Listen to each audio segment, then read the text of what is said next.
अपने चंचल मन को एवं चंचल उपयोग को स्थिर करने के लिए जिनवाणी माता के माध्यम से अपनी वर्तमान ज्ञान की पर्याय में सम्यक वेद ज्ञान उत्पन्न करते हुए शरीर और शरीर से भिन्न जितने भी चेतन अचेतन पदार्थ हैं उनका मुझ भगवान आत्मा से किसी प्रकार का कोई संबंध नहीं है। इस प्रकार से समस्त पदार्थों में अपने संबंध की वृत्ति को छोड़ते हुए अंदर जो अखंड ज्ञान ज्योति स्वरूप भगवान आत्मा है उसमें ही वर्तमान पर्याय का संबंध जोड़ते हुए कि मेरा ये भगवान आत्मा सदाकाल शरीर आदि पर पदार्थों से भिन्न प्रकट अखंड ज्ञान ज्योति स्वरूप है। ऐसा अपने आप को जानो और अनुभव करो कि मैं तो एकमात्र अखंड ज्ञान ज्योति स्वरूप ही हूँ।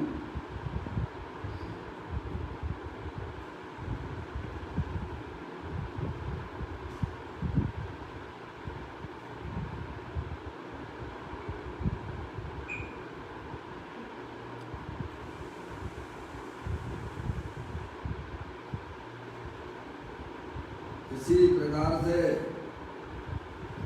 संसार अवस्था में आत्मा की पर्याय में जो पुण्य पाप के परिणाम होते हैं वे समस्त भाव पर के लक्ष्य से होने वाले भाव हैं। ये हमारे आत्मा का स्वभाव नहीं है। ऐसे समस्त रागादिक परिणामों में एकत्व बुद्धि, ममत बुद्धि, कर्तृत्व बुद्धि, भोक्तृत्व बुद्धि तथा उन रागादिक परिणामों की ज्ञाता बुद्धि को भी छोड़ते हुए अंदर जो अखंड ज्ञान ज्योति स्वरूप भगवान आत्मा है जो कि पूर्ण निराकुलता स्वरूप वाला है, अतीन्द्रिय आनंद का पिटारा है, सुख शांति का भंडार है। ऐसे गायक प्रभु परमात्मा में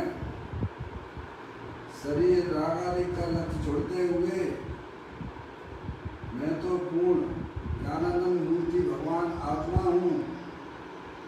ऐसा अपने आप को जानो और अनुभव करो कि मैं वर्तमान में ही पूर्ण अतीन्द्रिय आनंदमय पदार्थ हूँ।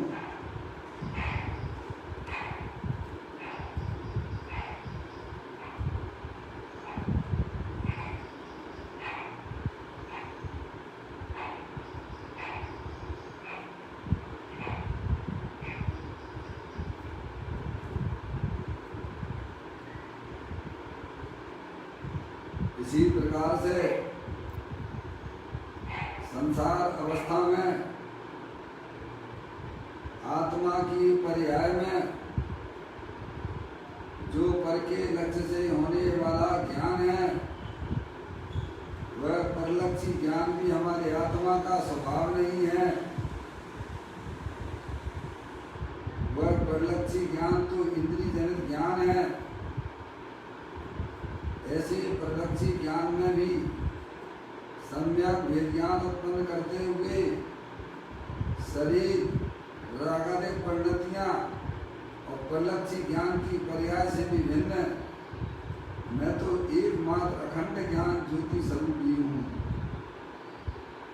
ऐसा अपने आप को जानो और अनुभव करो कि मैं अखंड ज्ञान ज्योति स्वरूप भगवान आत्मा हूँ।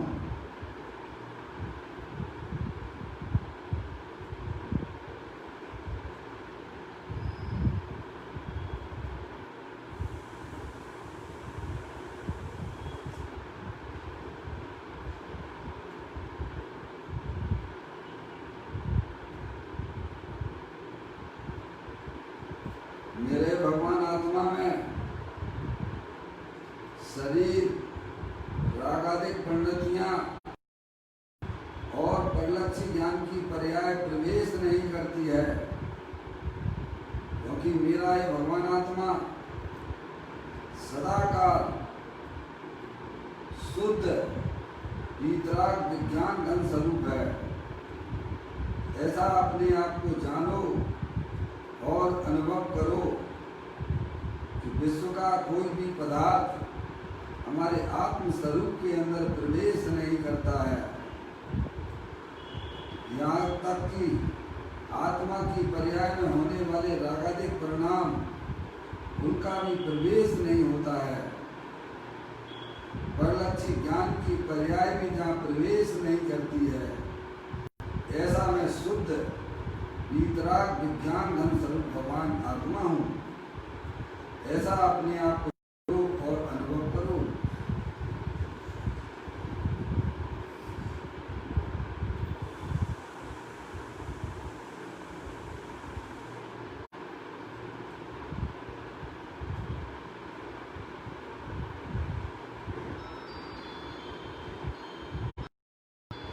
द्रव कर्म, आप कर्म, नौ कर्म रहे शुद्धात्म स्वरूपो हम। मेरा ये भगवान आत्मा सदाकाल ज्ञानावनादि द्रव कर्म, मोराग देश भाव कर्म, शरीर आदि नौ कर्म, इन तीनों कर्मों से रहे। मैं तो परम पवित्र शुद्धात्मा हूँ। ऐसा अपने आप को जानो और अनुभव करो कि मैं तो तीनों काल परम पवित्र शुद्धात्मा ही हूँ।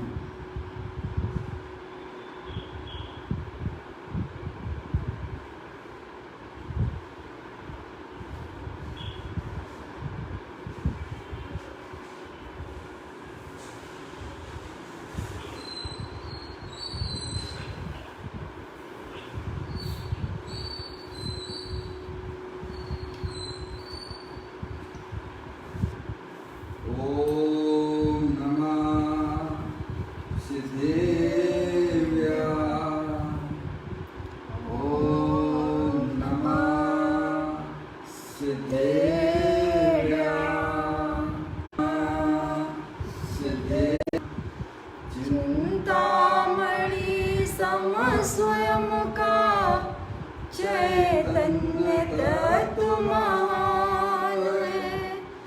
निज का करूं मैं चिंतन, निज का करूं श्रद्धानु में। शुद्धात्मा ही देव है जो गुण अनंत निदान है। मैं स्वानुभव में देख लूं, आत्मा स्वयं भगवान है।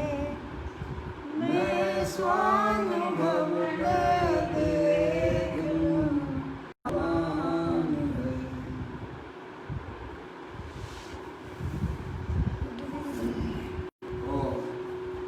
पर्याय दृष्टि पुस्तक की चर्चा महान ग्रंथ के माध्यम से हम और आप यहाँ पर उसका स्वाध्याय कर रहे हैं। ग्रंथ को निकाल लीजिए। आज का बोल है 663 नंबर का बोल है। पेज नंबर 150 ऊपर ये आया है।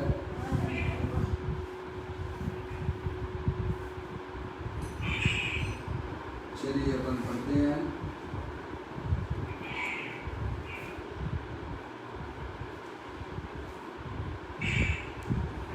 जानना और देखना,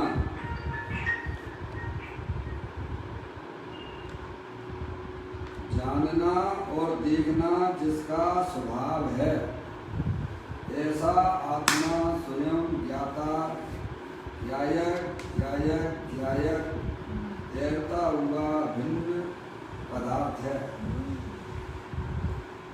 समय सार की 31वीं गाथा की टीका में ध्रुव आत्मा को राग और पर्याय से भिन्न अधिक पृथक तैरता हुआ कहा है। उसे राग के साथ कहीं मेल नहीं है। वह तो शुभ अशुभ के राग रहित अनंत गुणों के पहलों से भरा हुआ चैतन्य हीरा है। यह तो जिसे कल्याण की भावना हो उसकी बात है। भाई जीव ज्यों का त्यों 84 लाख योनियों के अवतारों में भटक रहा है। करोड़पति मानते हैं कि हम सुखी हैं।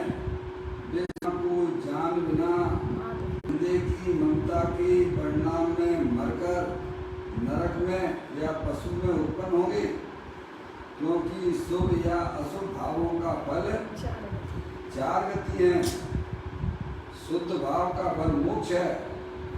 शुभाशुभ राग से भिन्न तैरते का तैरता अंतरंग ज्ञायक भाव है। उसका उपयोग करना वह शुद्ध। अपने आत्मा की चर्चा है। आत्मा की वास्तविक स्वरूप वस्तु कैसी है, समझ में भैया? जो हमारे ज्ञान से और श्रद्धांत से दूर रही है, उसकी चर्चा अरिहंत परमात्मा हमें बताते हैं कि जो चैतन्य वस्तु है, तो कहती है जानना देखना जिसका सहज स्वभाव है, ऐसा आत्मा स्वयं ज्ञाता ज्ञायक ज्ञायक ज्ञायक तैरता हुआ भिन्न पदार्थ है। कैसा है आत्मवस्तु भैया? कहते हैं जानना देखना जिसका सहज स्वभाव है। ये शरीर है, ये जानने देखने की शक्ति से रहित है, समझेंगे आप? और इस शरीर को जिसने जाना है वह आत्मा है। आगे बात समझ भैया? 2 चीजें हैं, एक जानने देखने वाला पदार्थ है और एक नहीं जानने देखने वाला ऐसा शरीर आदि, समझ गए ना भैया? तो जो आत्म वस्तु है वह क्या है? तो कहते हैं जानना देखना जिसका सहज स्वभाव है, ऐसा आत्मा स्वयं ज्ञाता ज्ञायक ज्ञायक ज्ञायक तैरता हुआ भिन्न पदार्थ है। समस्त विश्व के ऊपर तैरता हुआ है। आचार्य अनंतचंद देव ने समय वो चैतन्य वस्तु कैसी है कि समस्त विश्व के ऊपर तैरती हुई है, समझ गए आप? इसलिए गुरुदेव जी बहुत जब मस्ती में हो जाते हैं तो बोलते हैं गगन मंडल में अति बीच हुआ जामे अमी का वासा, सुगरा हो सो भर भर पीवे निगुरा जावे प्यासा। सुगरा यानी ज्ञानी, जिसको अपने आत्मा का ज्ञान हुआ है, जिसको अपने आत्मा का श्रद्धान हुआ है, समझ में आया? जिसे ज्ञानियों के द्वारा सुदृष्टि जिसे मिली है उसे बोलते सुगरा। सुगरा हो सो भर भर पीवे निगुरा जावे प्यासा।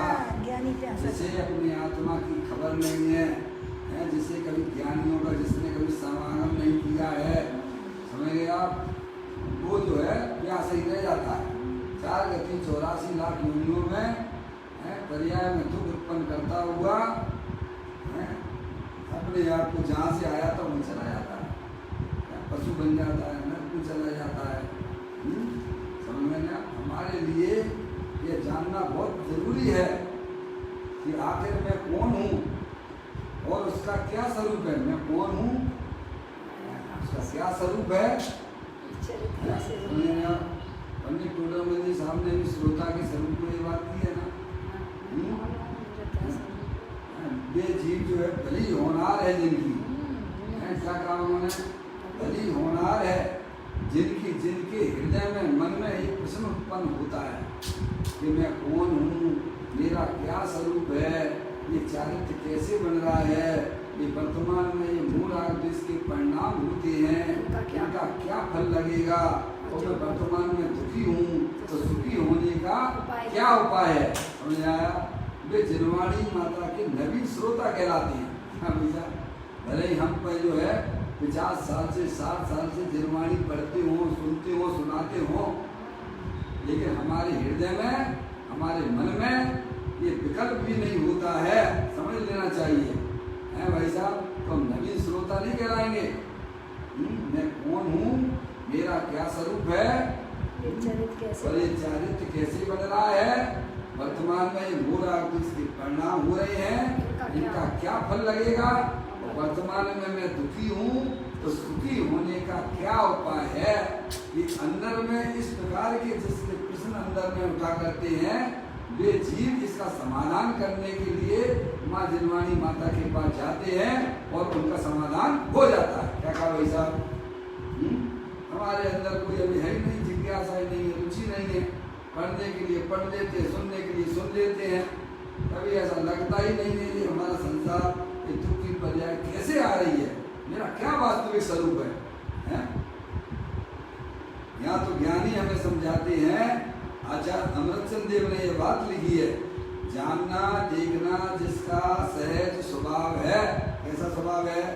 सदा काल जानता रहता है, इसीलिए ज्ञाता है, करता धरता नहीं है। ऐसा आत्मा स्वयं ज्ञाता है। क्या स्वयं की बात की है ना?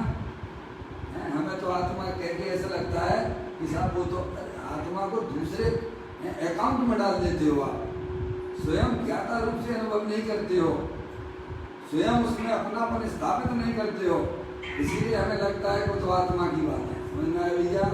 जब आप उसमें वस्तु स्वरूप का यथार्थ ज्ञान करके उसमें जब आप मैं पना डाल दोगे अपने गायक रूप परमात्मा में, तो आपको ये बातें इतनी अच्छी लगने लग जाएंगी भाई साहब। विकल्पात्मक स्थिति में भी जब इतनी बढ़िया, जब एक रतन अनमोल है तो रत्नाकर फिर कैसा होगा, जिसकी चर्चा इतनी सुंदर वह कितना सुंदर होगा। जिसकी आत्मा की चर्चा में मन जो प्रफुल्लित हो जाता है भाई साहब, कैसा हुआ आत्मा है। आचार्य अमृतचंद देव कहते हैं कि वो विश्व के ऊपर तैरता हुआ है। क्या कहा? देखो अभी उसका वास्तविक स्वरूप बताया है। पता नहीं हम कहाँ कहाँ से अपने आप को जोड़ लेते हैं। समझ में आया भैया? अज्ञानता से ये आत्मा या तो शरीर से संबंध बनाए हुए है, और जहाँ शरीर से जिसका संबंध जुड़ा हुआ है वहाँ समझ लेना चाहिए उसको सभी जो कर्म उदय जनित चीजें हैं उनके साथ उसका संबंध बना हुआ है। समझ में आया भैया? जिसने अपने आत्मा के साथ शरीर से संबंध तोड़ा और अपने गायक रूप परमात्मा से अपना संबंध जोड़ा, उसका सुख से संबंध जुड़ गया। ऐसी बात है भाई साहब, कभी जिंदगी में सुनी नहीं होंगी। ये जन्म मरण की और वर्तमान में आनंद की पर्याय प्रकट करने की बातें चल रही है, जिसके लिए 24 घंटा हम सुखी होने के लिए पंच इंद्रिय के विषयों की चक्कर लगाया करते हैं। एक बार अपने आत्मा के स्वरूप को समझ लो भैया, तुम आत्मा हो, जानने देखने वाले पदार्थ हो और अनंत शक्तियों के भंडार वाले हो। देखो यहाँ कहते हैं जानना देखना जिसका सहज स्वभाव है। सहज स्वभाव है, ये किसी ने बनाया नहीं है आत्मा को। समझ में आया भैया? ये तो हमें प्रकृति की तरफ से एक सौगात मिली है, गिफ्ट मिली है। क्या मिली है? कि मैं जानने देखने वाला पदार्थ हूँ। क्या गिफ्ट मिली भाई साहब? अरे आपका प्रकृति ने हिस्सा बांट में क्या दिया आपको? आपको जीव देखने वाले पदार्थ हो। फोन नहीं चल रहा है? हो गया नहीं चल रहा है? चल रहा है? इनका फोन क्यों आया? आ रहा होगा, छोड़ो। समझ में आया भैया? क्या कहते हैं? प्रकृति की तरफ से हमें सौगात किस बात की मिली है? समझ में आए? कि मैं जानने देखने वाला पदार्थ हूँ, ये शरीर है, तो मैं जड़ नहीं हूँ, मैं चेतनेश्वर हूँ। नो भैया, अरे एक बार अपने आत्मा को तो जानो, हैं? ये शरीर जड़ है, मुर्दा है, और शरीर से जितने भी संबंध रखने वाले वे भी हमारे लिए पर हैं। मेरे लिए तो मेरा चेतनेश्वर भगवान आत्मा ज्ञाता पुरुष हूँ भाई साहब। एक बात स्वीकार तो करो, कर्ता बन के तो पर्याय में दुख मिला है भाई साहब। क्या मिल रहा है बोलो? दुख के अलावा कुछ नहीं मिला। समझ में आया? करने वाला कभी सुखी नहीं हो सकता है, और ज्ञाता को कोई दुखी कर सकता नहीं है। ऐसा मेरा आत्म वस्तु स्वरूप है। समझ में आया भैया? यहाँ कहते हैं जानना और देखना जिसका सहज स्वभाव है, सहज स्वभाव प्रकृति की गिफ्ट मिली है आपको, और ऐसा आत्मा स्वयं ज्ञाता है। क्या कहा फिर उन्होंने? स्वयं है। क्या कहा? कौन है? और हम क्या मानते स्वयं को? मैं स्त्री हूँ, मैं पुरुष हूँ, और मैं पर पदार्थों का काम करने वाला हूँ। तो बता तुम्हें शांति कैसे मिलेगी भाई साहब? हैं?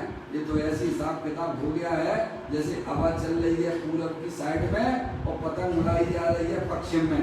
कहाँ पर? अरे उड़ जाएगी क्या? हैं? हवा चल रही है पूरब की साइड में और आप पतंग को उड़ा रहे हो पश्चिम की साइड में। क्या वह पॉसिबल है क्या? एक आत्मा है तो ज्ञाता दृष्टा स्वरूप वाला, और अपने आप को शरीर का कर्ता धर्ता देके, अपने आप को रागादिक परिणामों का भी कर्ता धर्ता देके, तो बोलो कब उसके पर्याय में आनंद की प्राप्ति होगी भाई? जैसा वस्तु स्वरूप है वैसा ज्ञान और श्रद्धा करेगा तो आत्मा में अभी तत्काल उसकी पर्याय में अतीन्द्रिय आनंद की प्राप्ति हो जाती है। पंडित टोडर मल्ली साहब जी ने मोक्ष मार्ग प्रकाशक में ये बात लिखी है। समझ में आया? मिथ्या दर्शन से होने वाला दुख और उसकी निर्वृत्ति, सुखी होने के दो उपाय हो सकते हैं। या तो जैसा मैं सोचता हूँ वैसा पर पदार्थ परिणमन करने लग जाए तो मैं वर्तमान में सुखी हो सकता हूँ, अथवा जैसा वस्तु स्वरूप है वैसा ज्ञान और श्रद्धा करेगा तो वर्तमान में सुखी हो जाएगा। बोलो भाई साहब, आपने कौन सी लाइन में नाम लिखवाया अपना? हैं भाई साहब? अजय भैया, डॉक्टर साहब, हम कौन सी लाइन में हैं? अनादिकाल से कौन सी लाइन में खड़े हो? और पदार्थों को अपने इच्छा अनुसार परिणमाने का वर्णन। हमारे अंदर ये परिणाम चलता है कि मैं परद्रव्य को परिणमन कराऊं, परद्रव्य हमारी इच्छा के अनुसार परिणमन करे। तो कहते हैं अगर परिणमन करने लग जाएगा तुम्हारी इच्छा से तो तुम सुखी हो जाओगे। हैं? हम चाहते हैं कि शरीर हमारा जो है भाई साहब हमेशा इसमें कोई बीमारी ना हो। क्या कहते हैं? हम चाहते हैं कि हमारी वर्त है ये शरीर जो है हमारी इच्छा के अनुरूप परिणमन करे, इस शरीर में कोई बीमारी ना हो। क्या भाई साहब? बीमारी नहीं होगा तो आप सुखी हो जाओगे।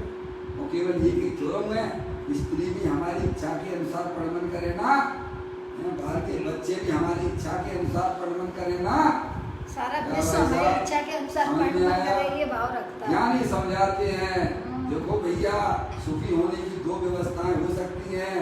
या तो हम जैसा अपने मन में इच्छाओं में सोचते हैं कि पर पदार्थ मेरी इच्छा के अनुसार परिणमन करे तो मैं सुखी हो सकता हूँ, और या ज्ञानी कहते हैं जैसा वस्तु स्वरूप है वैसा ज्ञान और श्रद्धा करेगा तो अभी वर्तमान में इसकी पर्याय में निराकुरता की उत्पत्ति हो जाएगी। तो ये तो अपन कई बार देख चुके हैं ना, अभी मनुष्य पर्याय में देख ही रहे ना। हम अपनी इच्छा के अनुसार हर पर पदार्थ को बढ़वाने की कोशिश करते हैं, लेकिन वहाँ ऐसा कुछ भी होता नहीं है। नहीं होता है तो हमारी पर्याय में क्या होता है? खेद खिन्नता हो तो है भाई साहब, क्या होता है? ये किसी से पूछने की बात है क्या? स्वयं अनुभव की बात है, किसी से पूछना पड़ेगा।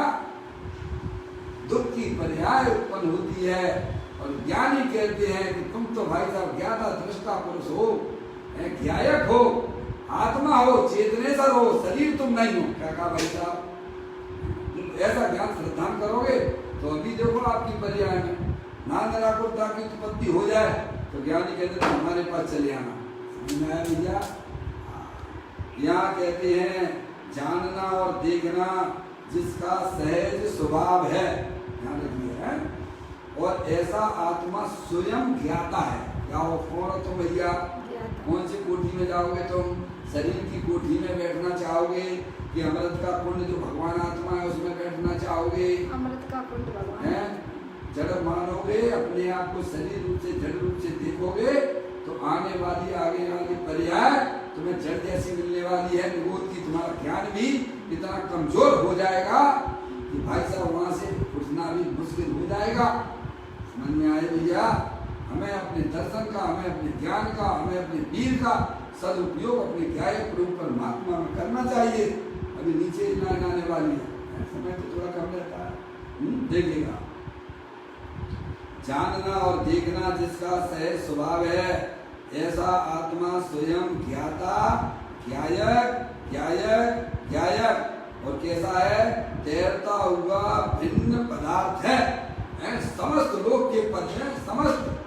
देखो पंडित बनारसी दास जी ने भी आत्मा की बात की है, उसमें एक छंद उन्होंने लिखा, समता रमता उरदता ज्ञायकता सुखवास वेदकता चेतनता ये सब जीव मिला है। मूर्धता स्वभाव है हमारा भाई साहब, नीचे जाना ये हमारा स्वभाव नहीं है। ऊपर ही ऊपर गमन करते रहना, समस्त विश्व के ऊपर तैरने वाला हूँ मैं। समझ में आया? ऐसा मेरा आत्म स्वभाव है। हमें अपनी आत्मा की महिमा नहीं आती है, पर पदार्थों की महिमा में हमने अपनी आत्मा की महिमा खो दी है। समझ में आया भैया? कहते हैं ज्ञायक, ज्ञायक, ज्ञायक तैरता हुआ भिन्न पदार्थ है। अच्छा कोई पूछे भाई साहब कहाँ लिखा है ये बात, तो उसके लिए रेफरेंस भी दे देते हैं, सुन लो। समय सार की 31वीं गाथा की टीका में यानी आचार्य अमृतचंद देव ने समझा ध्रुव आत्मा को राग और पर्याय से भिन्न, अधिक, पृथक तैरता हुआ कहा है। क्या कहा है? कौन ने कहा है भाई साहब? ये कोई हमारी तुम्हारी बातें नहीं है, ये हरियंत परमात्मा की यहाँ से आई हुई बातें हैं, ये आचार्य भगवंतों की ग्रंथ के अंदर कही हुई बातें हैं। समझ में आया भैया? उन्होंने ये बताया, आचार्य अमृतचंद देव ने बताया कि आत्मा का वास्तविक स्वरूप क्या है। वो कहते हैं समय सार की 31वीं गाथा की टीका में कहा है कि ध्रुव कैसा है? ध्रुव, ध्रुव आत्मा जो निबोध में सोई मुझ में सोई मोक्ष मजाल अंतर भेद कछु नहीं है, भेद की नहीं संसार। समझ में आया? पूरा का पूरा आत्मा जैसे निबोध के शरीर में पड़ा हुआ है वैसा ही का वैसा है, शिफ्ट हो रहा है भाई साहब। शरीर बदल रहे हैं, आत्मा नहीं बदलता है। क्या कहा भाई साहब? रागादिक परिणतियां बदलती हैं पर चेतन भगवान आत्मा कभी बदलता नहीं, जो का त्यों अनंत शक्तियों के रूप में पड़ा हुआ है। पर हमने कभी उधर ध्यान ही नहीं दिया। जब ध्यान ही नहीं दोगे आप तो पर्याय में क्या होने वाला है भाई साहब? कोई भी चीज आपके घर में पड़ी हो, अच्छी पड़ी हो, आप ध्यान नहीं दोगे तो क्या होगा उसका? गाड़ी खड़ी रही आपकी लॉकडाउन में 2-3 महीने आपने नहीं चलाया तो आपको कोई तकलीफ तो हुई होगी ना, फिर एकदम चालू तो नहीं हो गई होगी ना, है भाई साहब? ऐसे ही अनादिकाल से हम अनंत शक्तियों के भंडार वाले आत्मा है। जितनी शक्तियां सिद्ध परमात्मा में है उतनी की उतनी शक्तियां, कोई कम नहीं। समझ में आया भैया? वो पूरी की पूरी सभी शक्तियां है मेरे आत्मा में वर्तमान में विद्यमान है। लेकिन हम उसका लाभ नहीं ले पा रहे क्योंकि हमें अपने आत्मा का परिचय नहीं है। उसके लिए माँ निर्वाणी माता में परिचय कराती है। तुम चेतन सर भगवान आत्मा हो, मूर्तिक हो, अनंत शक्तियों के भंडार वाले हो, जानना देखना तुम्हारा स्वभाव है। और कैसा है वो भी बता दे। देखिए सुनिए आप, समय साल की 31वीं गाथा की टीका में नहीं आचार्य अमृतचंद देव ने ध्रुव आत्मा को किसको कहा? ध्रुव आत्मा अनंत शक्तियों के भंडार है भाई साहब। ध्रुव आत्मा को राग यानी वर्तमान पर्याय में होने वाले स्वाभाविक परिणाम, समझ में आया भैया? राग उसको बोलते हैं राग, और पर्याय से भी भिन्न है। आचार्य कुंकुम देव कहते हैं प्रमत्त अप्रमत्त नहीं, मैं तो एक ज्ञायक भाव। क्या कहा भाई साहब? प्रमत्त मैं प्रमत्त नहीं, पहले गुण स्थान से लेकर छठवें गुण स्थान वाला दशा को प्रमत्त कहते हैं, और सातवें गुण स्थान से लेके 14वें गुण स्थान तक की पर्याय जो निर्मल है, उस पर्याय से भी मेरा भगवान आत्मा भिन्न है, ज्ञायक है। क्या है? आगे बात समझ भैया। 6वें नंबर की गाथा में कहा ना आचार्य कुंकुमदेव ने कि मैं कौन हूँ, मैं प्रमत्त नहीं, मैं तो एक ज्ञायक भाव हूँ, जानने देखने वाला पदार्थ हूँ। मैं सबको जानता रहता हूँ, अपनी आत्मा को भी जानता हूँ और समस्त पदार्थों को जानता हूँ। समझ में आया भैया? मैं कोई करता धरता नहीं हूँ, ऐसा मेरा आत्मिक स्वभाव है। कहते हैं आचार्य विरचन देव कहते हैं 31वें नंबर की गाथा में, ध्रुव आत्मा को राग यानी सुभाषु पढ़ना है, विविध प्रकार की इच्छाएं हैं जो पुण्य पाप की हमारी आत्मा में संसार अवस्था में होती हैं, अरिहंत और सिद्ध परमात्मा को ये पर्याय नहीं होती हैं। समझ में आया भैया? और पर्याय से भिन्न है, पर्याय से यानी एक समय का जो परिणमन है, पर्याय के बिना तो कोई द्रव होता नहीं है, द्रव पर्याय के बिना तो होता नहीं है, पर एक समय की जो पर्याय परिणमन चल रहा है, उस पर्याय से भी मेरा भगवान आत्मा भिन्न है। अगर आप पर्याय से भी आत्मा को भिन्न मानोगे तो पर्याय का तो नाश हो जाता है, और नाश हो जाता है, पर्याय का नाश हुआ तो आत्मा का भी नाश हो जाएगा। इसीलिए आपको अपने भगवान आत्मा को राग से और पर्याय से भिन्न मानना ही पड़ेगा, यह उसका वास्तविक स्वरूप है। आगे बात समझ भैया। कहते हैं आत्मा को राग और पर्याय से भिन्न अधिक पृथक देवता हुआ कहा। क्या कहा भाई साहब? हर समय आपाल गोपाल को अपने भगवान स्वरूप की आत्मा ही जानने में आता है, पर उसे अपनी आत्मा का ज्ञान न होने से कैसे में पर में उपयोग उसका चेंट गया। क्या चेंट गया है? क्योंकि अनादिकाल से उसको अभ्यास नहीं है ना, और उसका उपयोग भौतिक पदार्थ में काम करता है ना। नहीं आया भैया? कभी भी उसने उपयोग को अंतरोन्मुखी करने का पुरुषार्थ नहीं किया ना।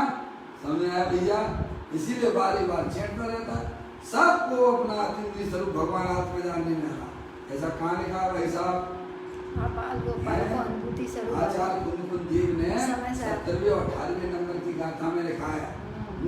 सब लोग अधिक जानते अपने आत्मा को ही है, पर मानते नहीं, तो इसका क्या इलाज है भाई साहब? मान लो लग जाओ। 24 घंटा आप अपने आत्मा को ही तो जानते हो, अरे पर पदार्थों को कहाँ जानते हो आप? बस मान रहे हैं। क्या भाई साहब? जानते हो अपनी आत्मा को और मानते हो कि मैं पर पदार्थों को जब जानता हूँ, यही तो हमारी सबसे बड़ी अज्ञानता है। क्या कहा भैया? समझ में आ गई? हर समय जानते हो आप अपनी आत्मा को, पर मानते हो कि मैं पर पदार्थ को जानता हूँ, ये हमारा सबसे बड़ा अध्यवसान है। समझ में आ भैया? हर समय आप अपने आत्मा को जानते हो।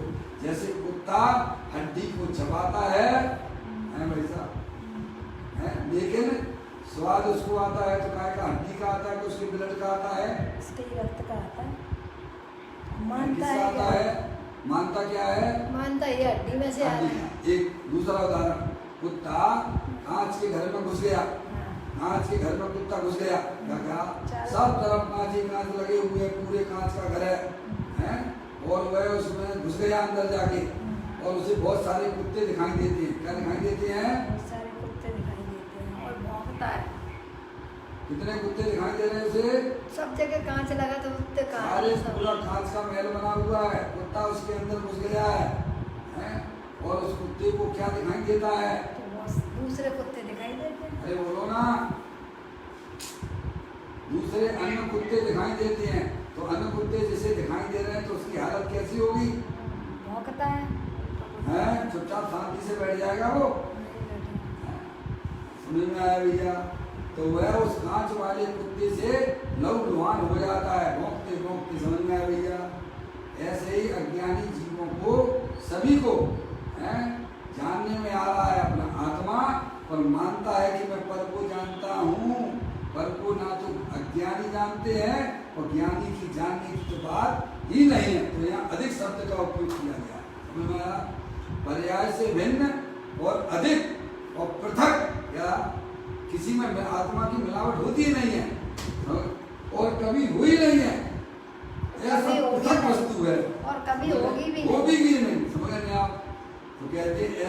पृथक और कैसा है, तैरता हुआ, विश्व के ऊपर तैरता हुआ। समझिए आप, जैसे अपने पानी आप को तैरता देखो तो पानी एक बार अपने उपयोग में सच्चा ज्ञान कर लो भाई। मैं तो एक ही बात कह सकता हूँ, इस विश्व का सच्चा ज्ञान करो कि मेरा अस्तित्व है तो किस प्रकार का अस्तित्व है, समझ में आया भैया। तो कहते हैं भिन्न अधिक पृथक तैरता हुआ कहा है आचार्य अमृतचंद जी ने। उसे राग के साथ कहीं मेल नहीं है। राग के साथ कैसे मेल होगा? राग तो रूप है और तुम आनंद स्वरूप हो। क्या हो? राग विजाती तत्व है। राग कल कहा था नहीं, राग तो परदेसी है, पर घर है। कल क्या कहा था? अरे अपना घर और पर घर में अंतर करोगे कि नहीं करोगे? अजय भैया, दोनों में अंतर करोगे कि नहीं करोगे? अपना घर और दूसरे का घर। अपना घर ऐसा है, दूसरे का घर ऐसा है। ऐसे राग जो है वो पर घर है। राग क्या है? पर घर है। राग जो है पर घर है और अपना घर अनंत शक्तियों के संग्रहालय वाला है। जीवत शक्ति, चित शक्ति, रसी शक्ति, ज्ञान शक्ति, सुख शक्ति, प्रबुद्ध शक्ति, विभुत शक्ति, ये मेरा घर है। समझ में आया भैया? अब हमने क्या किया? राग को ही अपना घर मान लिया। क्या कर लिया?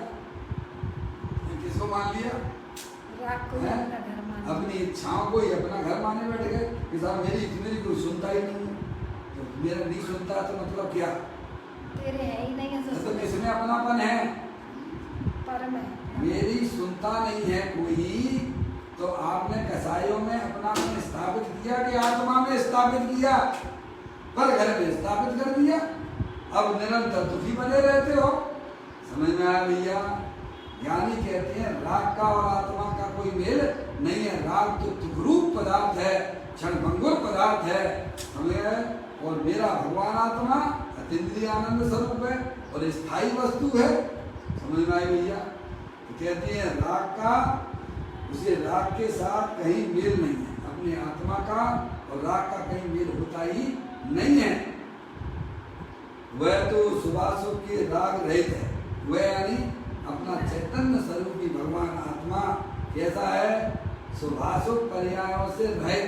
सुभाषुभ पर्याय कैसी हैं? गंदी हैं। कैसी हैं? मलिन हैं। आप देखो, आप शरीर की सफाई करते हो, जिस दिन आप शरीर की नहाओ नहीं तो कैसा लगता है? अरे बोलो, हैं? जिस दिन आप नहाओ नहीं तो आपको कैसा लगता है? आपका मन कैसा लगता होगा? अनादिकाल से हमारे पर्याय में ये राग रूपी गंदगी है भाई साहब, नहीं पैदा करते जा रहे हो, बढ़ाते जा रहे हो। उसमें क्या होगा हमारा? अरे सफाई करिए।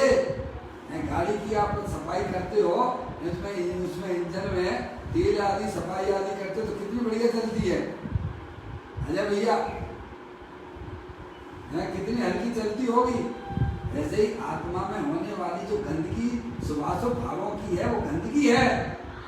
उसे आप जितनी बढ़िया सफाई करते चलोगे आपको उतना ही आनंद आने वाला है। पर हम करते कहाँ हैं? शरीर की सफाई को अपनी सफाई मानते हो। ज्ञानी कहते नहीं, ये तुम्हारी आत्मा में जो रागादिक परिणतियां होती हैं वो तुम्हारी गंदगी है, वो संसार को बढ़ाने वाली है। समझ में आया भैया? इसको ज्ञानियों ने सम्यक वेद ज्ञान के द्वारा उस रागादिक परिणति रूपी गंदगी को दूर किया है। तो कहते हैं वह तो शुभाशुभ राग रहित है। अपना भगवान आत्मा कैसा है? शुद्धात्मा है?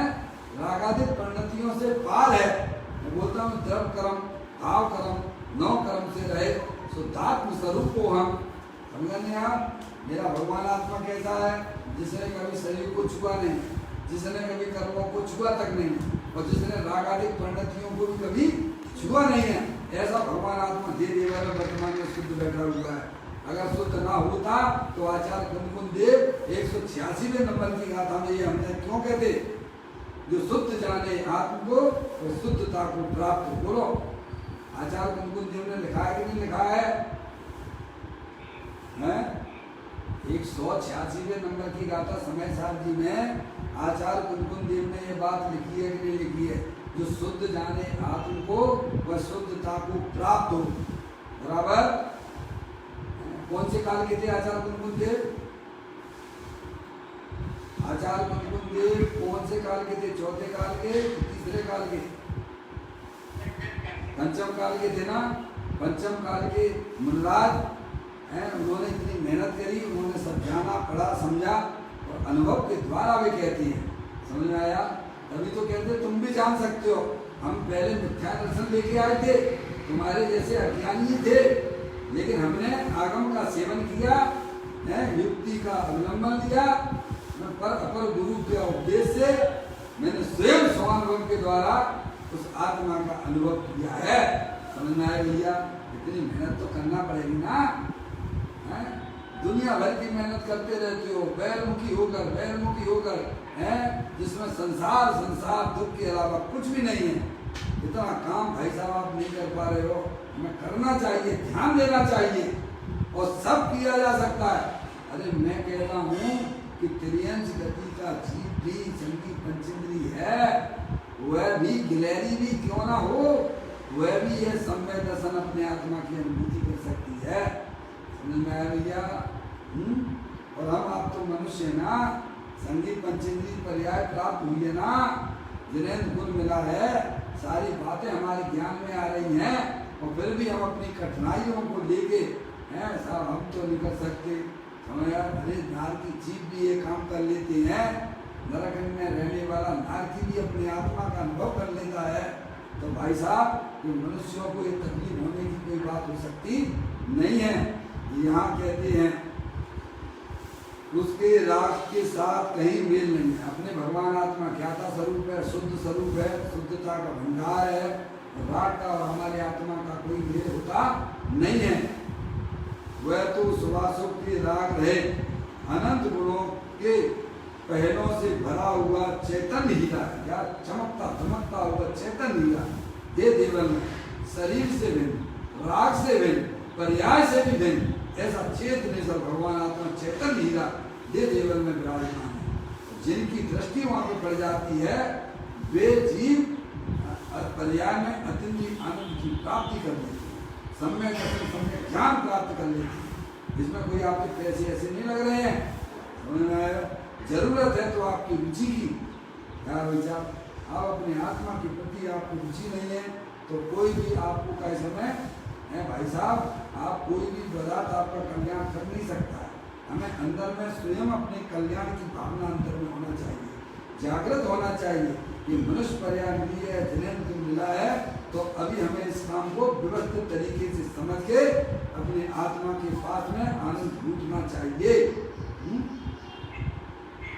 कहते हैं वह तो चैतन्य हीरा है। वह तो जैसे कल्याण की भावना, देखो कुछ बात गुरुदेव श्री दुनिया की, वह तो जिसे कल्याण की भावना हो उसकी बात है। समझ गए आप? जिसे इस पर्याय में अपने आत्मा में अपूर्व दशा प्रकट करनी है, वितराग अनुभूति जिसे करनी है, उसकी बात है ना भाई साहब। यह तो जिसे कल्याण की भावना हो उसकी बात है। भाई जीव ज्यों का त्यों 84 लाख योनियों के अवतारों में भटक रहा है। क्या कहा? जीव ज्यों का त्यों है, जो निबोध में सोई मुझ में, सोई मोक्ष मजा, अनंत शक्तियाँ उस निबोधिया के शरीर में, शरीर के अंदर जो आत्मा उसमें भी है। समझ में आया भैया? और यहाँ भी ज्यों का त्यों है। समझ लिया? कोई परिवर्तन नहीं होता है, पदार्थ तो ज्यों का त्यों ही बना रहता है। समझ गए आप भैया? परिवर्तन होगा तो पर्याय में होगा। और कहाँ परिवर्तन होता है? परिवर्तन नाम चीज पर्याय का है। समझ में आया? हम बैरमुखी हैं तो हमारी पर्याय में दुख का परिवर्तन चल रहा है। हमारे जब सच्चा ज्ञान हमको हो जाएगा, होता है, तो वह पर्याय का भी लक्ष्य छोड़ देता है, ध्रुव चैतन्य स्वरूप का लक्ष्य करता है, तो पर्याय में निर्मल दशा होने लगती। तो परिवर्तन होने का काम कहाँ का है? पर्याय का है। और हम तो अपरिवर्तनशील वाले भगवान आत्मा है। क्या भैया आगे समझ में?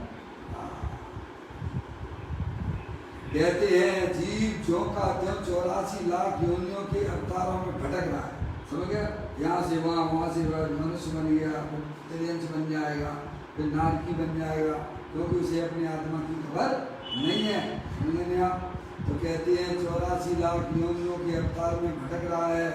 करोड़पति मानते हैं कि हम सुखी हैं। एक जगह पहुँच के चले जाओ उनके पास में, है भाई साहब आपके लिए कितना समय दे देंगे वो, आपको स्वयं मालूम पड़ जाए। दुनिया का कोई भी, विश्व का कोई भी व्यक्ति है जिसका पहला नंबर हो उसके पास चले जाना, तो सुखी है कि दुखी है आपको स्वयं मालूम पड़ जाएगा। करोड़पति मानते हैं, मानने के लिए आप कुछ भी मानने लग जाओ। आप मानने लग जाओ भाई साहब इंदौर हमारा तो हो गया क्या है, आप मानने लग जाओ मैं तो राजा हूँ, तो राजा हो गए क्या तुम, समझे? वो मान्यता आपकी स्वतंत्र है, समझेंगे आप? तो कहते हैं करोड़पति मानते हैं कि हम सुखी हैं, भले ही मानने लग जाओ। अरे ये कितने दिन का है? अरे ये बताइए आप, करोड़पति और रोड़पति होने में कितना समय लगता है भाई साहब, मुझे बताइए आप थोड़ा। करोड़पति रोड़पति होने में कितना समय लगता है? अजय भैया भुज में जो है भूकंप आ गया था, तमाम करोड़पति का एकदम सूरज जी अपने आप को करोड़पति मानते हैं, सब धराशायी हो गए, करोड़पति हो गए। इसमें क्या है? समझे? संयोगों से सुखी मानना ये हमारी सबसे बड़ी मूर्खता ही है, समझ में आए भैया? करोड़पति मानते हैं कि हम सुखी हैं, ये सुखी नहीं है, किंतु आत्मा को जान बिना दुखी है। कैसे है? निरंतर इतने संकल्प विकल्प उनकी पर्याय में चल रहे हैं, इनका ये करना, उनका वो करना, इतनी फैक्ट्रियाँ, ये चलाना, वो चलाना, इनकी तमाम झंझट है। समझे? क्यों बोल लिया आपने? किसने कहा आपने? या तुम तो अकेले चेतनेश्वर भगवान आत्मा हो, अमूर्त हो, अनंत शक्तियों के भंडार वाले हो, खोलते चले जा रहे फैक्ट्री है। एक बार की बात है, यहाँ के हुकमचंद सर्वश्रेष्ठ हुकमचंद जी है, समझ में आया? तो वो 8वां मील खोजने जा रहे थे, 8वां मील है। तो उनकी पत्नी ने उनसे पूछा कि भाई साहब नरक तो 7 ही होते हैं, तुम ये 8वां मील कौन सा भूलने जा रहे हो? समझ में आया भैया? अरे कितने विकल्प पैदा हो जाते हैं हमारे पर्याय में, आप ये तो समझो जितने जितने ऊंचे ऊंचे पद पर रहने वाले व्यक्ति हैं वे महादुखी हैं। राजेश्वरी सो नरकेश्वरी, क्या कहते हैं? राजेश्वरी सो नरकेश्वरी, क्योंकि उतने विकल्प उनकी पर्याय में निरंतर बने रहते हैं। समझ में आएगी भैया? तो कहते हैं वह तो महादुखी है, वे धंधे की ममता के परिणाम में मरकर नरक में या पशु में उत्पन्न होंगे। किसमें होंगे? नरक में जाएंगे या फिर पशु गति में जाएंगे, क्योंकि उन्होंने अपने आत्मा की कभी खबर ही नहीं ली है। यहाँ भी आए हो आप, आपके पुण्य की वजह से जो भी व्यवस्थाएं आपके संयोग में मिली हैं, तो काय के लिए मिली हैं भाई साहब? अपनी आत्मा को समझो, अपने आत्मा को समझकर उसका रसा स्वादन करो, उसका अनुभव करो। वो तो काम करते नहीं हो, वे उल्टे सीधे अनादि से करते चले आ रहे हैं और उसी को बढ़ा रहे हो। आप कर क्या रहे हो? कहते हैं वे धंधे की ममता के परिणाम में मरकर नरक में जाएंगे। समझ आया? ना कोई बचाने वाला नहीं है। ये ममता रूपी फांसी जो हमने लगा रखी है ना, ये हमारे लिए नरक ले जाने वाली है। समझ में आया? परद्रव्यों से प्रीति जो है संसार अबोध, ताको फलगत चार में भ्रमण करे सुसु। समझ में आया भैया? परद्रव्यों से प्रेम करना यानी हमारे आत्मा के लिए सबसे बड़ी फांसी है। समझ में आया भैया? और अपने आत्मा से प्रेम करना यानी मोक्ष के दरवाजे खुल जाते हैं। क्या हो जाता है भाई साहब? आत्मा वर्तमान में निहाल हो जाता है। तो कहते हैं वे धंधे की ममता के परिणाम में मरकर नरक या पशु में उत्पन्न होंगे। क्यों होंगे? क्योंकि हेतु दिया शुभ या अशुभ भावों का फल 4 गति है। क्या है भाई साहब? शुभ अशुभ का फल क्या है? हमारे परिणामों में कसाई की मंदता हो या कसाई की तीव्रता हो। समझ में आया? उसका फल तो 4 गति है। आपको सब मालूम है ना? देखो 5 पांडव थे, मुनि अवस्था में थे, उनके ऊपर उपसर्ग हुआ, 3 तो मुक्ति को प्राप्त हो गए, तो बाकी के 2 कहाँ चले गए? थे भावलिंगी संदेह थे ना वे, सर्वासिद्धि में गए ना, क्योंकि उनको अपने साधर्मी के प्रति राग उत्पन्न हुआ, राज के प्रति राग उत्पन्न हुआ है। पाप का परिणाम तो उनकी पर्याय में होता ही नहीं है। स्त्री कुटुंब परिवार आदि की तो उनको कभी स्वप्न में भी विकल्प नहीं होता है। समझेंगे? उन मुनराजों के ऊपर जो उपसर्ग हुआ वह उनका राग उस समय उनके ऊपर गया। वात्सल्य का परिणाम उसके फल में भी वह जीव शुभ राग के फल में भी सर्वात सिद्धि की जेल मिल गई भाई साहब। समझ लेंगे आप। तो फिर सोचो हमारे परिणामों में हमारा राग कौन सी जाति का चल रहा है, किधर चल रहा है, हमारा क्या होगा। उनकी तो ये, उनका तो ये हुआ है, हमारा क्या होगा। कभी सोचते हो, विचार करते हो है भाई साहब। समझ में आया कि नहीं आया। देखो एक तो उन्हें अनंत सुख के तीन साथियों को मिल गया है, केवल ज्ञान हो गया उन्हें, अनंत दर्शन, अनंत ज्ञान, अनंत सुख, अनंत बीज की पर्याय में प्राप्त हुई है। और उन्होंने राग किया, विकल्प आया तो चौथा गुण स्थान हो गया। सर्वा सिद्धि में तो कौन सा गुण स्थान हो गया, चौथा हो गया। सातवीं से करके चौथे में आ गए। विकास तो होने की बात अलग और उल्टा जो है निराश हो गया। इसीलिए वह सुख का परिणाम भी समय वह भी वास्तव में संसार का ही कारण है। अशुभ भाव तो है ही, तो कहते शुभ और अशुभ ये परलक्षी परिणाम है, प्रभाव है, उनकी रुचि वह वास्तव में हमारे लिए संसार का कारण होती है। इसीलिए हमें अपने अंदर में वस्तु स्वरूप का यथार्थ ज्ञान करके शुभाशुभ भावों की कम से कम रुचि तो छोड़ो है भैया। कहते हैं वे धंधे की ममता के परिणाम में मरकर नरक में या पशु में उत्पन्न होगी, क्योंकि शुभ या अशुभ भावों का फल चार गति है। आगे समझ में राज भी शुभ रागी तो था मात्र, केवल बताइए आप, ये भी अभी सर्वा सिद्धि में है। समझेंगे आप। शुद्ध भाव का फल मोक्ष है। शुद्ध भाव का अपना भगवान आत्मा अनंत शक्तियों के भंडार वाला है, उसमें अनंत गुण शुद्ध पड़े हुए हैं। क्या शुद्ध भाव स्वरूप है। अनंत अनंत अनंत कैसा है, अनंत गुणों का भंडार है, अनंत शक्ति का संग्रहालय है और भी प्रत्येक गुण शुद्ध बड़े हुए हैं। समझ ना। उसका आश्रय लोगे तो क्या मिलेगा, उसका फल क्या होगा, मोक्ष होगा। क्या होगा, अभी वर्तमान में अतीन्द्रिय आनंद की धारा चालू हो जाएगी और बढ़ते बढ़ते मोक्ष की पर्याय प्राप्त हो जाएगी भाई साहब। यानी स्वयं का आश्रय लोगे तो मोक्ष के दरवाजे खुल जाएंगे, मोक्ष पर्याय में मिलेगा। और पर से प्रेम करोगे तो चार गति में रुकना पड़ेगा। अब आप स्वयं समझदार हो कि आपको अपने आत्मा को कहाँ ले जाना है, नरक निगोद में ले जाना है। तो अनादिकाल से जो धंधा कर रहे हो तो कर ही रहे हो, उसके लिए उपदेश की क्या जरूरत है। समझ में आया। उपदेश की जरूरत तो ये है कि जो अनादिकाल से हमारे पर्याय में जो गैर मुक्ता चली आ रही थी, उसको तोड़ने के लिए अरिहंत भगवान का समागम हमें मिलता है। उस पर्याय को तोड़ना है। उस पर्याय को कैसे अपनी आत्मा में से, पराधीन रूपी पर्याय हमारी आत्मा में से जितनी जल्दी हो सके उतनी जल्दी उसको विदा करने की सम्यक भेद ज्ञान के द्वारा करना, यही एक उपाय है। तो कहते हैं शुद्ध भाव का फल, यानी अपनी आत्मा का आश्रय जब पर्याय लेती है तो उसके फल में उसे मोक्ष तक की पर्याय भी प्राप्त हो जाती है। शुभ अशुभ राग से भिन्न, अब द्वारा कहते हैं शुभ अशुभ यानी राग से भिन्न तैरते का तैरता अंतरंग ज्ञायक भाव। ऐसा तैरते हुए को तैरता, तैरते हुए तैरता है भाई साहब। जैसे कभी एक ऐसा होता है बम्बई में जो है बसों के जो सफ़र करते हैं ना, वे अगर स्टॉप का अगर इंतजार करेंगे तो वे वहाँ पर उतर नहीं सकती, क्योंकि स्टॉप बहुत लंबे लंबे हुआ करती हैं। तो चलती गाड़ी में चढ़ते हैं और चलती गाड़ी में उतरते हैं, तो बस का सफ़र करना बम्बई का। समझ में आया भैया। तो जिनको चलती हुई गाड़ी में बैठना आता है, जिनको चलती हुई गाड़ी में उतरना आता है, वे बस का सफ़र कर लेते हैं। समझ में आया भैया। तो ऐसे ही अपना भगवान आत्मा अनादिकाल से तैरता हुआ ही है। समझिए। तो यहाँ कहते हैं तैरते को तैरता। समझेंगे आप। चालू है, वहाँ फैक्ट्री चालू है, आपको कोई चालू वालू नहीं करनी है, आप तो वस्तु स्वरूप को समझो। समझ में आया भैया। उस पर्याय को अपने गायक की दृष्टि में लाना है। कहते हैं शुभाशुभ राग से भिन्न है, रागादि परिणाम से भिन्न है। तैरते का तैरता है अंतरंग ज्ञायक भाव है। मैं तो एकमात्र ज्ञायक भाव हूँ, चाहे वह शरीर की क्रिया हो, चाहे फल पदार्थों की क्रिया हो, और चाहे अंदर में होने वाले रागादिक परिणाम हो, सबका मात्र मैं एकमात्र जानने देखने वाला पदार्थ हूँ। इस प्रकार के अपने आत्मा में स्थापित करो।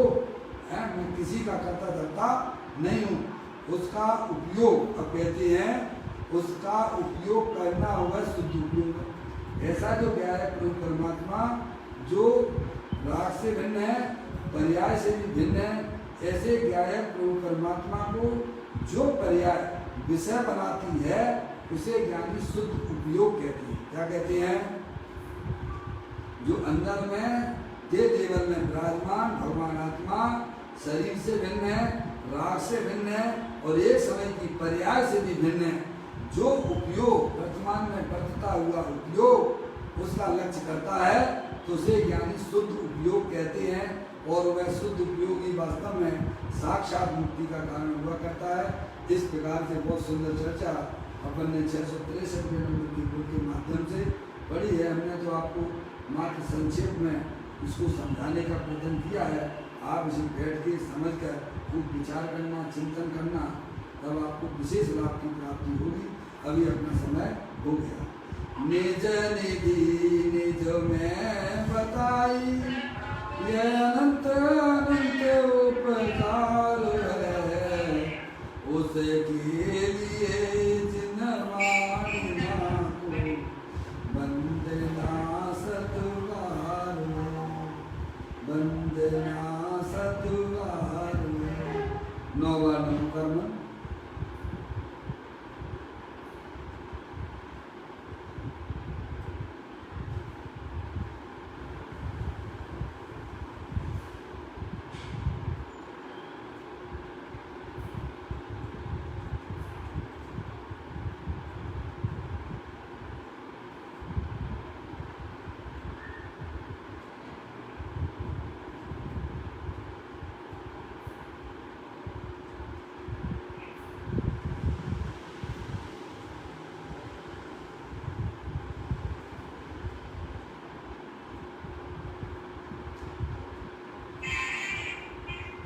गुरुत्वात्सांग जनवाणी माता की जय।